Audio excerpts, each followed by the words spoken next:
What if I told you that you're standing in a library filled with priceless treasure maps, but you're slowly dying of thirst?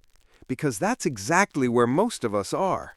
You've seen the videos, you've read the articles, you know the secrets. You can nod along knowingly when someone mentions the 80-20 principle, or the compound effect, or the backwards law. Your mind is a fortress, built from the bricks of incredible, life-altering knowledge. And yet, you're still thirsty. You're still stuck. The knowledge feels like a beautiful painting you can admire but can't step into. There's a giant invisible canyon between knowing the path and walking the path. And every guru, every productivity hack, every motivational video just seems to throw another map onto the pile. Well, today we're burning the maps. Not because they're wrong, but because you don't need more of them.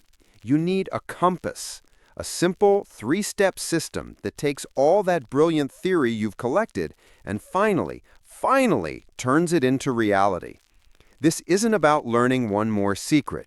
It's about building the engine that uses all the secrets you already know. And the first step, it's about looking into a mirror that doesn't lie. It's called the brutal audit. I remember when I first did this, my to-do list was my badge of honor. A mile long, filled with tasks I diligently check off. I felt so productive, but I was just getting better at running on a hamster wheel. I was busy, but I wasn't moving forward. The audit changed everything. It's simple and it's terrifying. You take a piece of paper and you draw 3 columns. In the first, you answer this: what 2 or 3 activities in my work actually create 80% of the value? Not the emails, not the meetings, not the busy work. The real needle-moving stuff. My list went from 30 items down to 2. It was like seeing my life in 4K for the first time. I was spending 90% of my time on things that barely mattered. Then the second column. Who are the 2 or 3 people in my life who give me 80% of my joy and energy? And who are the ones who are quietly draining it? This one hurts, because sometimes the people you spend the most time with are the ones leaving you with the least energy to live. And finally, the third column, the most brutal of all. What is the one single habit that causes 80% of my stress, my guilt, or my procrastination? For me, it was endlessly scrolling my phone before bed. Just one habit, but it poisoned my sleep, my mornings, and my self-respect. This audit isn't about creating a new plan. It's about identifying the vital few from the trivial many. It's the first time you stop looking at the 100 different paths on the map and finally see the single glowing red line that leads to the treasure. But identifying the path isn't enough, right? We've all done that before. We've all had that burst of motivation on a Monday morning that fizzles out by Wednesday. That's because we try to walk the path using the one resource that is guaranteed to fail us: willpower. And that brings us to the second and perhaps most magical step. This is the automation engine. Think of it like this. Your willpower is like the battery on your phone. You start the day with 100%, but every decision you make, every temptation you resist, it drains that battery. By 3 p.m., you're running on fumes. Trying to make good choices then is like trying to stream a 4K movie with 1% battery left. It's just not going to happen. Successful people don't have more willpower. They just have better systems. And this is a system to bypass willpower entirely. It's a psychological hack I call the rule of absurd simplicity. The goal isn't just to start small. The goal is to make the first step so ridiculously, almost insultingly easy that your brain doesn't even recognize it as work. You're not using willpower, you're tricking your own internal security system. You pick one thing, the single most important activity from your 20% audit. For me, it was writing. The thought of writing a book was terrifying, so I automated it with a rule so simple it felt stupid. Every morning after my coffee, I will write one sentence. Just one.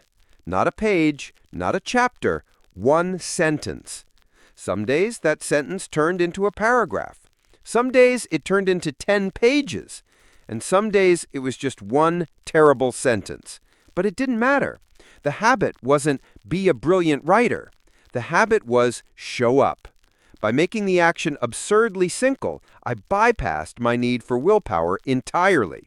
It became automatic. That one sentence a day, compounded over a year, became a finished manuscript. You're not trying to build a wall. You're just learning to lay one brick perfectly every single day. So you've done your audit, you've built your automation engine, you're laying one brick a day, and then it happens. Life throws a curveball. You get sick, you have a terrible day at work, you miss a brick. And that old familiar voice in your head, the one that sounds suspiciously like a disappointed parent, starts its monologue. See, knew you couldn't do it. You always fail. Might as well give up now.